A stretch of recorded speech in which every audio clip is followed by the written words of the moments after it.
नमस्कार साथियों, मैं दीनानाथ सिंह इस अनेकांत दृष्टि चैनल पर आप सबका हार्दिक स्वागत करता हूं। साथियों, हम जब अक्सर एक दूसरे से मिलते हैं तो समाचार पूछते हैं, आप कैसे हैं। तो औपचारिकता से वह व्यक्ति कहता है कि हमारा समाचार बहुत बढ़िया है, हम बहुत ठीक हैं, ईश्वर की कृपा से सब अच्छा है। और हम भी वैसा ही कहते हैं कि हम सब ठीक हैं, बड़े आनंद में हैं। लेकिन क्या हम सब वास्तविक रूप से आनंदित हैं? नहीं, क्योंकि हमारा संसार अत्यंत कष्टमय है। हम अनेक प्रकार के दुखों को झेल रहे हैं और औपचारिकता निभाने के लिए हम कह देते हैं कि हम बहुत अच्छे से हैं, सब हमारा बढ़िया चल रहा है। लेकिन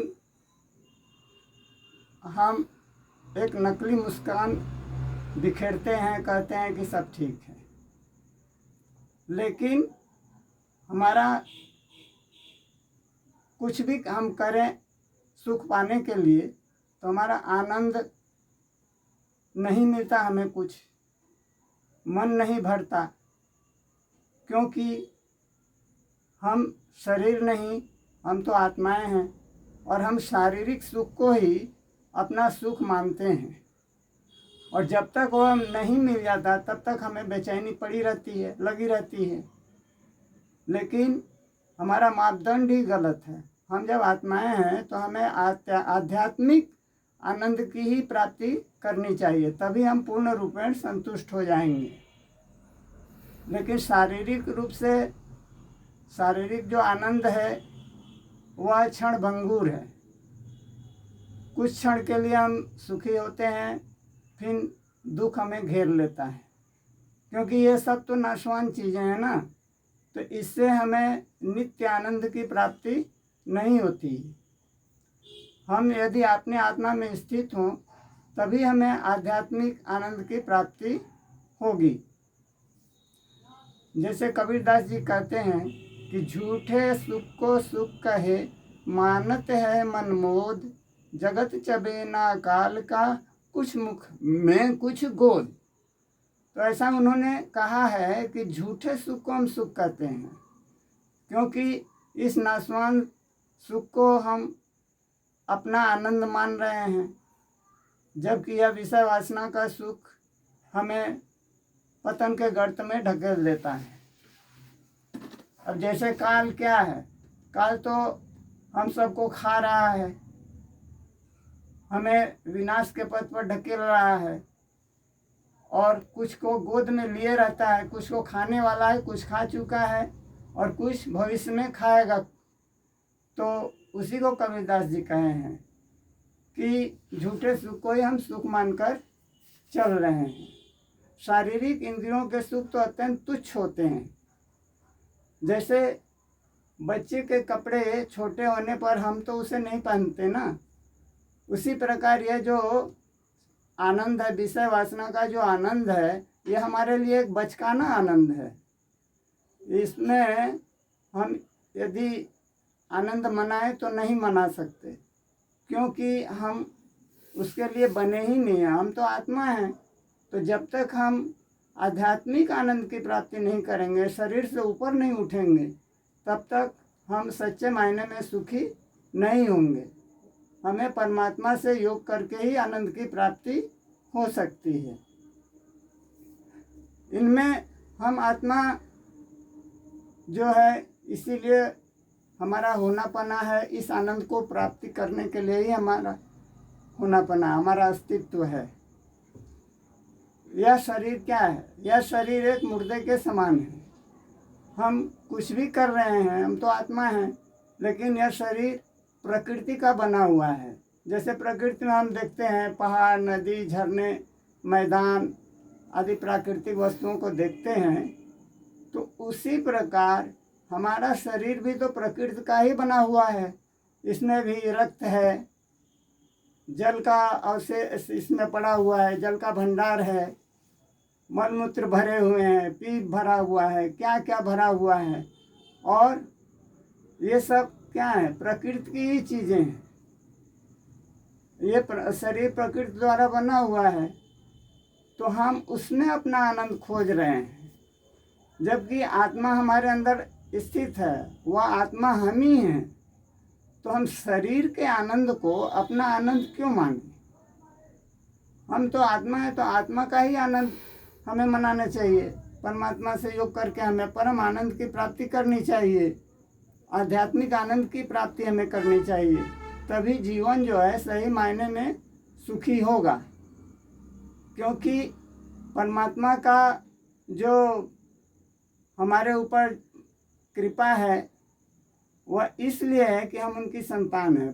कोई भी पिता अपनी संतान के प्रति सहानुभूति रखता है और उसे आनंदित करने का प्रयास करता है।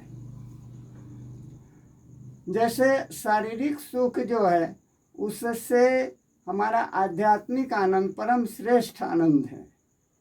हम आत्म रूप से भ्रू मध्य अर्थात आज्ञा चक्र में स्थित हैं। यहाँ पर हमारा स्थान शरीर में यहाँ पर है।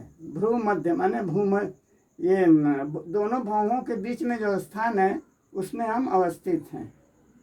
तो यदि हम अपनी चेतना को आत्मा में स्थित करें तो हमें आनंद की अनुभूति प्राप्त होगी, और इसके बाद यही आत्मा जो है सहस्त्रार्थ चक्र की तरफ अग्रसर होगी। सहस्त्रार्थ चक्र हमारा अंतिम चक्र है। यहाँ पर परमात्मा जो है सदैव हमारी प्रतीक्षा करते रहते हैं। इस भ्रू मध्य से होकर हम यदि सहस्त्रार्थ चक्र पर पहुँच जाएं तो यहाँ पर हम देखेंगे कि अनेक प्रकार की किरणें, हजारों किरणें निकल रही हैं। ये जैसे कमल पुष्प की पंखुड़ियाँ होती हैं, उसी प्रकार इसे सहस्त्रदल कमल कहा जाता है। इसमें कमल पुष्प की जैसी ही अनेक प्रकाश की फैलाव निकलता रहता है यहाँ से। यदि हम सहस्त्रार्थ चक्र में यहाँ पर स्थित हो जाएं, यहाँ पर ध्यान केंद्रित करें, तो हम परमात्मा से संयुक्त हो जाएंगे। तभी हमें सच्चे आनंद की प्राप्ति होगी। वह आनंद हमें आकर्षित करेगा। उसके आगे ये शारीरिक जो सुख हैं वह परम तुच्छ हैं, इसके आगे कुछ नहीं है वो। तो हमें इसी आनंद की प्राप्ति करनी चाहिए। अब जैसे दुख क्या है? प्रकृति हमें दुख देती है। यदि हम सांसारिक रूप से सुखी भी हो जाएं तो प्रकृति कुछ ऐसी परिस्थितियां उत्पन्न कर देंगी कि हम फिर दुखी हो जाएंगे, क्योंकि प्रकृति हमें परमात्मा की तरफ ढकेलती है। वह हमें दुखों से पीड़ित करती है, इसलिए कि हमारा झुकाव जो है परमात्मा की तरफ हो जाए। हम कष्ट सहकर भी परमात्मा में स्थित होने का प्रयास करें। प्रकृति ऐसी चेष्टा करती है, इसीलिए हमें दुख मिलता है। प्रकृति हमें अनेक प्रकार से दुख देती है, क्योंकि उस दुख से पीड़ित होकर हम परमात्मा की तरफ झुकें और उनके साथ योग करें। प्रकृति का यही प्रयास रहता है। तो परमात्मा जो है परम धाम में है। जैसे परम धाम जो है अंतरिक्ष के ऊपर भगवान का परम धाम है, वहाँ पर परमात्मा रहते हैं, और उनके पास हमें मन से जाना पड़ेगा, मानसिक यात्रा करनी पड़ेगी परम धाम की तरफ। जैसे श्री कृष्ण भगवान गीता में कहे हैं कि परम धाम जो है उसे कोई सूर्य या चंद्र का प्रकाश प्रकाशित नहीं कर सकता, वह स्वयं प्रकाशित है, और उसी परम धाम में मैं स्थित रहता हूँ, वही मेरा निवास स्थान है। तो जो योगी मन से परम धाम में पहुँचता है, श्री कृष्ण से संयुक्त होता है, परमात्मा से संयुक्त हो जाता है, तो वही सच्चे आनंद की प्राप्ति कर लेता है। तो इसी आनंद को पाने के लिए हमें चेष्टा करनी चाहिए, तभी हमारा जीवन जो है सही मायने में सुखी होगा। तब हम औपचारिकता निभाते हुए नकली मुस्कुराहट जो है किसी के सामने नहीं बिखेरेंगे, हम सही मायने में सुखी रहेंगे। तभी हमारा समाचार जो है बहुत बढ़िया होगा। हम जो है दूसरों से मिलते हुए कहेंगे कि हम बहुत आनंद में हैं, परम आनंद की हमें प्राप्ति हो चुकी है। और उससे हम यदि कहें कि हम ऐसा मन योग करते हैं और परम आनंद की प्राप्ति करते हैं, हमें बताना चाहिए ताकि वह भी लाभान्वित हो, वह भी उसके लिए प्रयास करे।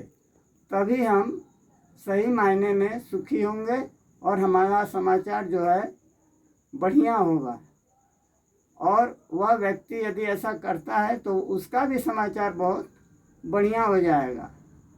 वह कहेगा कि मैं भी कुशल से हूँ, तुम भी कुशल से हो। हमारी चेतना आत्मिक स्टेज पर उठनी चाहिए, तभी हम जो है सही मायने में सुखी होंगे और आनंदित होंगे। तो हमें परमात्मा की तरफ अग्रसर होना चाहिए, जिससे कि हमारा जीवन सुखी हो और हम श्रेष्ठ जीवन प्राप्त करें और उच्चता के परम शिखर पर पहुंच जाएं। बस इतना कहकर ही मैं अपने वक्तव्य को विराम देता हूं। इसलिए आप लोगों को जो है मैंने अपना परमात्मिक भाई बंधु मानता हूं। हम आत्मिक रूप से एक दूसरे के भाई हैं, बहन हैं, पारिवारिक लोग हैं, क्योंकि हम सभी परमात्मा की संतान हैं। परमात्मा से ही जो है हमारे माता पिता हैं, तो हम और आप सब एक परिवार के ही लोग हुए। अब इतना कहकर मैं अपने वक्तव्य को समाप्त करता हूँ। आप लोगों को बहुत बहुत धन्यवाद।